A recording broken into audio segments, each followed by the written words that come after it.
Hello guys, this is Preeti from service department. मैंने एक छोटी सी इम्प्रूवमेंट करी है, वो मैं आप सबके साथ शेयर करना चाहती हूँ। हमारे यहाँ पे पहले हम लोग जो चेयर्स हमारी थी कुछ ऐसी थी, तो हम इनको ट्रैक नहीं कर पाते थे कि कौन से टेबल की चेयर है और हमें इस वापस उसी टेबल पे जाके इसको रखना है, तो ये हम ट्रैक नहीं कर पाते थे। तो इसके लिए मैंने एक छोटा सा इम्प्रूवमेंट करा है। सभी चेयर्स पे मैंने नंबर दे दिए हैं, जैसे कि आप देख सकते हैं। ये चेयर नंबर 4 है, हमने चेयर को भी नंबर दे दिया। चेयर नंबर 4 है। चेयर नंबर 4 इस प्लेस पे लगेगी। ये ओनरशिप बोर्ड के साथ हमने इस नंबर को मेंशन कर दिया है।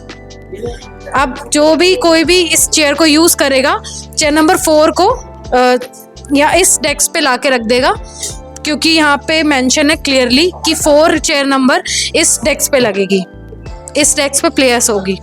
Thank you guys.